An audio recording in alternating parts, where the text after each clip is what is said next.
Hi hello నమస్తే అస్సలం అయికుం Saudi Telugu news YouTube ఛానల్కి స్వాగతం అండి. ముందుగా మన ఛానల్ చూస్తున్న మిత్రులందరికీ కూడా నూతన సంవత్సర శుభాకాంక్షలు అండి. Wish you happy new year. So 2024లో అందరికీ మంచి జరగాలని చెప్పి మనస్ఫూర్తిగా కోరుకుంటూ ఈ సంవత్సరంలో మొదటి వీడియోని స్టార్ట్ చేద్దామండి.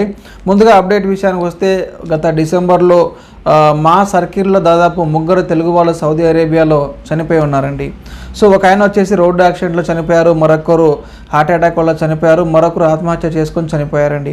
సో ఈ 3 కూడా డెడ్ బాడీస్ జీడబ్ల్యూఎస్ వాళ్ళు కానీ మరికొందరు ఎన్ఆర్ఐ సంస్థల వాళ్ళు కానీ సో ఎంతో కష్టం మీద ఇండియాకి పంపించారు. ఇండియాకి వచ్చిన తర్వాత వాళ్ళ కుటుంబ సభ్యులు ఎవరైతే ఉన్నారో వారి నుంచి వస్తున్న ఫీడ్బ్యాక్ ఏంటంటే, అన్న మా నాన్నగారు ఎవరైతే చనిపోయి ఉన్నారో సో ఆయన్ని ఉద్దేశించి ఆయనకి ఏదైనా ఇన్సూరెన్స్ వస్తుందా, చిన్న పిల్లలు ఉన్నారు వాళ్ళు ఎలా బతకాలి, ఏదైనా ఇన్సూరెన్స్ పాలసీ ఉందా, ఏదైనా డబ్బులు వస్తాయా అని చెప్పి చనిపోయిన తర్వాత ఈ యొక్క కుటుంబ సభ్యులు అడుగుతూ ఉంటారండి.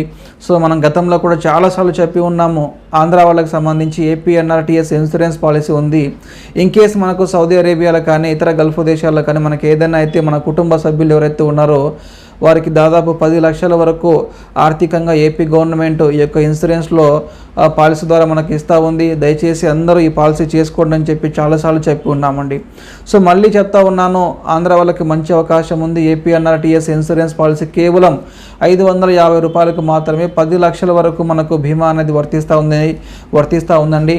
సో అది ఎలా చేసుకోవాలని చెప్పి నేను లింక్ కూడా డిస్క్రిప్షన్లో ఇస్తాను. మనం గతంలో ఆల్రెడీ వీడియోస్ కూడా చాలా చేసుకున్నామండి. సో ఇది ఆత్మహత్య చేసుకున్న వాళ్ళకు ఎలాంటి ఇన్సూరెన్స్ పాలసీ రాదండి. ఏదైనా యాక్సిడెంట్ వల్ల కానీ ఏదైనా ప్రమాదంలో కానీ హార్ట్ అటాక్ వల్ల కానీ చనిపోతే వారికి ఇన్సూరెన్స్ పాలసీ వస్తుందండి. ఇంకా తెలంగాణ వాళ్ళకి సంబంధించి ఇప్పుడే లేటెస్ట్ కొత్త గవర్నమెంట్ వచ్చింది. సో వాళ్ళు ఏదైనా పాలసీ వస్తే నేను మీకు అప్డేట్ చేస్తానండి. సో గవర్నమెంటే పాలసీ ఇవ్వాలని ఏం లేదండి, మనకు ఎల్ఐసిలో పాలసీలు ఉన్నాయి, హెచ్డిఎఫ్సిలో, ఎస్బీఐలో చాలా ఇన్సూరెన్స్ పాలసీ ఉన్నాయండి. మీకు నచ్చిన పాలసీ మీరు తీసుకోవచ్చండి. సో మనిషి అన్న తర్వాత కంపల్సరీగా మనకి ఏదన్నా అయితే మన కుటుంబ సభ్యులు ఎవరైతే ఉన్నారో వాళ్ళు ఇమ్మీడియట్లీ రోడ్డు మీదకి రాకుండా వాళ్ళని ఆదుకోవాలంటే ఒక ఇన్సూరెన్స్ పాలసీ కంపల్సరీ ఉండాలి. సో దయచేసి ఈ విషయాన్ని కొంచెం అర్థం చేసుకోండి. సో ఇంకా తర్వాత విషయానికి వస్తే ఈ విఎఫ్ఎస్కి సంబంధించి ఒక ముఖ్యమైన అప్డేట్ అండి. నేను రీసెంట్గా ఒక 4 రోజుల పాటు హైదరాబాద్కి వెళ్ళాను. ఈ హైదరాబాద్లో విఎఫ్ఎస్ సెంటర్ కింద మన డిస్కవరీ హైదరాబాద్ వెంకట్ గారి ఆఫీస్ ఉంది కదా, సో అక్కడ 2 డేస్ పాటు అక్కడే స్పెండ్ చేశారండి. విఎఫ్ఎస్ నుంచి చాలామంది ఒక ఫోటో, పాస్పోర్ట్ సైజ్ ఫోటో వస్తుంది కదా, ఈ ఫోటో రిజెక్షన్ వల్ల చాలామంది అక్కడి నుంచి వెనక్కి వస్తూ ఉన్నారు. సో వీళ్ళు ఏం చేస్తారంటే పాస్పోర్ట్ సైజ్ ఫోటో అని చెప్పారు కదని చెప్పి ఏదో ఒక ఓల్డ్ ఫోటో ఉంటే తీసుకుని వెళ్తారు, లేదా బ్యాక్గ్రౌండ్ వైట్ కాకుండా బ్లూ, రెడ్ ఇలాంటి ఫోటోలు తీసుకుని వెళ్తారు. వాళ్ళు ఏం చేస్తారంటే ఈ ఫోటో పనికిరాదండి, ఇంకో వేరే ఫోటో తీసుకెళ్ళండి అని చెప్పి అక్కడి నుంచి వెనక్కి పంపిస్తారు. మళ్ళీ వీళ్ళు బ్యాక్ వచ్చి ఫోటో తీసుకుని వెళ్తూ ఉంటారండి. ఫర్ ఎగ్జాంపుల్ మీకు అపార్ట్మెంట్ టైమింగ్ వచ్చేసి ఆఫ్టర్నూన్ 12 గంటలకు ఉందండి. సో 12కి మీరు కరెక్ట్ టైం కరెక్ట్గా వెళ్తారు, కానీ ఫోటో రిజెక్షన్ వల్ల మళ్ళీ వేరే ఫోటో కోసం ఇంటికో లేకుంటే ఫోటో స్టూడియోకి వెళ్తారు. ఒక 1 అవర్ అక్కడ వేస్ట్ అయిపోతుంది. మళ్ళీ మీరు అక్కడికి వెళ్తే ఏం చెప్తారంటే వాళ్ళు, మీ టైం అయిపోయిందండి, మీరు తీసుకుంటే లాంచ్ ఆప్షన్ ప్రీమియం తీసుకోండి, ఒక్కొక్కరికి మళ్ళీ 3,000 4,000 డబ్బులు ఎక్స్ట్రా ఛార్జ్ చేస్తారండి. కాబట్టి మనం ఎలాగ వెళ్తున్నాము ఫోటో కరెక్ట్గా ఉండే విధంగా తీసుకెళ్ళండి. సో ఇక్కడ కొన్ని మిస్టేక్స్ మన వాళ్ళు చేస్తున్న మిస్టేక్స్ మీకు ఎక్స్ప్లెయిన్ చేస్తానండి. ఫోటోలో చాలామంది స్పెట్స్, వాళ్ళకి ఏదైనా కంటికి సంబంధించి సమస్య ఉంటే స్పెట్స్ పెట్టుకొని ఉంటారు కదా, సో స్పెట్స్ పైనే ఫోటో తీసుకుంటూ ఉంటారండి. అలా తీసుకోవద్దండి. సౌదీ అరేబియాకి సంబంధించి స్పెట్స్ ఉండకూడదు, స్పెట్స్ లేకుండా ఫోటోలు తీసుకోండి. అండ్ ఇంకొకటి, చాలామంది ముస్లిం ఆడవాళ్ళు ఏం చేస్తారంటే ఈ బుర్కా చెవులకు ఇట్లా కవర్ చేస్తారు కదా, సో పాస్పోర్ట్లో కవర్ లేకుండా చెవులు కనపడే విధంగా ఉంటాయి, ఫోటోలు ఏమో చెవులు కవర్ చేసినట్టు ఉంటాయండి. కాబట్టి మీ పాస్పోర్ట్లో ఎలాగైతే మీ ఫోటో ఉందో అదే విధంగా పాస్పోర్ట్ సైజ్ ఫోటో తీసుకెళ్ళండి. పాస్పోర్ట్లో చెవులు కనపడతా ఉన్నాయి, ఫోటోలు కూడా కంపల్సరీ చెవులు కనపడాలి.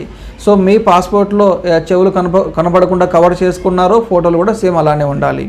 అదేవిధంగా క్యాప్, చాలామంది క్యాప్ పెట్టుకొని ఉంటారు కదా, పాస్పోర్ట్లో ఒకవేళ క్యాప్ ఉంటే ఫోటోలో కూడా క్యాప్ ఉండాలి. పాస్పోర్ట్లో క్యాప్ లేకపోతే పాస్పోర్ట్ సైజ్ ఫోటోలో క్యాప్ లేకుండా ఫోటో తీసుకుని వెళ్ళండి. ఇలాంటి చిన్న కరెక్షన్స్ ఉన్నాయండి విఎఫ్ఎస్లో. సో దయచేసి జాగ్రత్తలు తీసుకోండి. తర్వాత విషయానికి వస్తే జీసీసీ కంట్రీస్కి సంబంధించి ఒక ముఖ్యమైన అప్డేట్ అండి. సో మనకు జీసీసీ కంట్రీస్లో ఎవరైతే అకామా హోల్డర్స్ ఉన్నారో, అంటే కువైట్ కానీ, Qatar, Oman, Arab Emirates, Bahrain, ఈ 5 దేశాల్లో మన ఇండియన్స్ ఎవరైతే వారికి అక్కడ అకామా కార్డు ఉంటుందో, ఐడి కార్డు ఉంటుందో అలాంటి వాళ్ళు సౌదీ అరేబియాకి టూరిస్ట్ వీసాను ఆన్లైన్లో తీసుకోవచ్చండి. రీసెంట్గా హైదరాబాద్కి వెళ్ళినప్పుడు నేను మా ఫ్రెండ్ ఒక ట్రావెల్స్ అయినా కూర్చొని ఖత్తర్ కంట్రీలో మన ఇండియన్ ఒక వ్యక్తి అక్కడ పనిచేస్తూ ఉన్నారు. ఆయన ఐడి కార్డు ఉందండి, ఖత్తర్ ఐడి కార్డు ఉంది.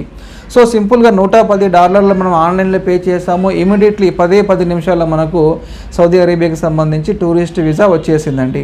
సో కువైట్లో కానీ, ఖత్తర్లో కానీ, ఒమన్, అరబ్ ఎమిరేట్స్ అంటే దుబాయ్, అబుదాబి అక్కడ ఉన్న వాళ్ళు కానీ, బహ్రెయిన్లో ఉన్న వాళ్ళు కానీ మీకు రెసిడెన్సీ వీసా ఉంటే, అకామా ఉంటే, సో మీరు ఆన్లైన్లోనే టూరిస్ట్ వీసా సౌదీ అరేబియాకి సంబంధించి 1 ఇయర్ మల్టిపుల్ వీసా తీసుకోవచ్చండి. $110 అమౌంట్ అవుతుంది. సో ఇది మీరు ఆన్లైన్లో క్రెడిట్ కార్డ్ ద్వారా పే చేసుకోవచ్చు. జస్ట్ మనకు 10 నిమిషాల్లో వీసా ఇష్యూ అయిపోతుంది. ఇంకా విషయం ఏంటండి, ఫర్ ఎగ్జాంపుల్ మీరు ఖత్తర్ నుంచి కానీ, కువైట్ నుంచి కానీ వీసా తీసుకున్న తర్వాత ఎగ్జిట్ ఇండియాకి వచ్చేస్తారు. సో ఇవాళ మీరు సౌదీ వీసా తీసుకున్నాము, 1 ఇయర్ వ్యాలిడిటీ ఉంది.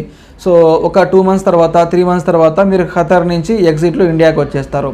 ఎగ్జిట్లో ఇండియాకి వచ్చినా కూడా మీ సౌదీ వీసా వ్యాలిడ్లో ఉంటుంది. మీకు ఎప్పుడైతే వ్యాలిడిటీ ఉందో, 1 ఇయర్ ఉందో, 1 ఇయర్ వరకు ఈ వీసా మాత్రం అట్టే వ్యాలిడ్లో ఉంటుందండి. కాబట్టి ఈ జీసీసీ కంట్రీస్లో ఉన్న మన తెలుగు వాళ్ళు ఎవరైనా మీకు ఏదైనా సౌదీ అరేబియాకి సంబంధించి టూరిస్ట్ వీసా కావాలంటే మా యొక్క నెంబర్కి కాంటాక్ట్ చేయండి. ఓకేనా? సో ఫ్రెండ్స్, ఇది ఇవాళ సౌదీ అరేబియాకి సంబంధించి చిన్న అప్డేట్స్ అండి.